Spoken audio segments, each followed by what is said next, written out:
We'll now go to Mr. Aldag. Mr. Aldag, the floor is yours. Great, thank you, Mr. Chair. It's a wonderful thing to be able to speak, and that's something that we haven't had a lot of opportunity to do. So I am grateful that we are able to weigh in on the sub-amendment that we have today, as well as the amendment and ultimately the main motion.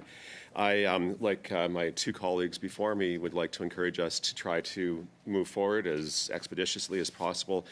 We have two very important pieces of legislation before us. And I'm hearing from thousands of Canadians in my constituency office about the importance that they see in C49 and C50.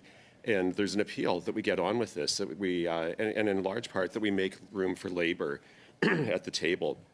I need to reflect that it is interesting how our Conservative colleagues, particularly the leader, talks about being a friend with Labour, and yet every chance that he and his caucus have to prevent things from moving forward, they seem to take that opportunity. We're seeing it with C58, we're seeing it with C50. And so I really would hope that we have this important legislation before us, and I'd like to see us actually move forward for the benefit of Canadian workers.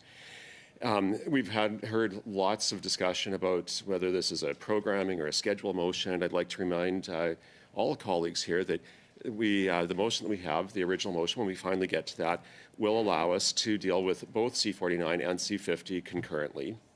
And I think that's a really wise way to go.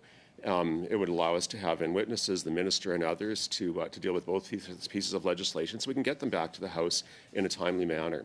And so I won't take up a lot more time other than to say that I'm ready to move forward with the vote on the sub-amendment and hopefully a vote on the amendments. We can get on to the main motion as soon as possible, and then we can build on work that our committee did previously on hearing from many witnesses on the C50 legislation as well as C49. We have provinces, Labrador, Newfoundland, as well as Nova Scotia, asking us to move forward with that piece of legislation as well. And so I think that the motion we have from my colleague is a very good motion that will help us advance both pieces of legislation, ultimately get them back to the House so the House can do its job and move forward with this legislation. So that's my intervention on the sub-amendment that we have before us this morning. Thank you, Mr. Chair.